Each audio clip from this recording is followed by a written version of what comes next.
নমস্কার, সুপ্রভাত। কেমন আছেন সবাই? আমি অনন্যার ব্লগসের আরও একটি ঝাঁ চকচকে মিনি ব্লগে আপনাদের সকলকে জানাই অনেক অনেক অনেক স্বাগত। আজ দিনটি রবিবার, সকাল এখন 10:30।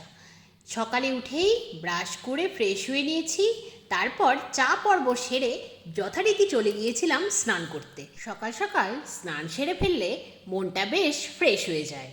প্রতিদিন তো সকাল সকাল স্নান করতেই হয়, পেছনে যে অফিসের তাড়া থাকে।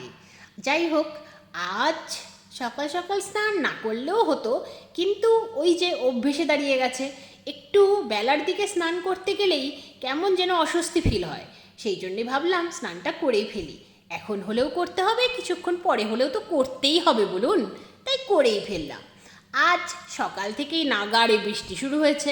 গতকাল ছিল যেমন রোদ যেমন গরম, আজ ঠিক তার উল্টো।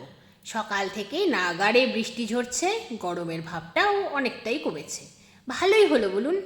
যাই হোক, যথারীতি স্নান সেরে আসার পরে বেডটাকে গুছিয়ে ফেললাম।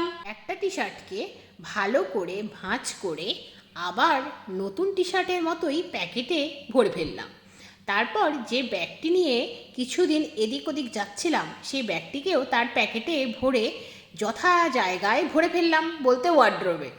তারপরে মা আর মেয়েতে মিলে চলে এসেছি দোতলায়। আর বলেন কেন, শীত গেল কয় মাস হলো বলুন তো, এখনো পর্যন্ত কম্বলগুলো আমাদের ভরার সময় হয়নি। খুব ব্যস্ত কি না, সেই জন্যই।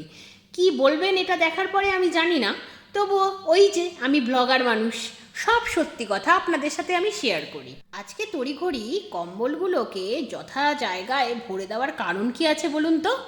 আরও একবার শীত আসতে আর কিন্তু কয়েক মাস বাকি, তাই ভাবলাম তাড়াতাড়ি কম্বলকে যদি বিশ্রাম না দেই, কম্বল দেখা গেল শীতকাল এলে বলল তোদেরকে আর সার্ভিস দেবো না বাপু। সেই জন্যই তাড়াতাড়ি করে কম্বলগুলোকে যথা জায়গায় প্যাকেটে ভরে রেখে দিলাম।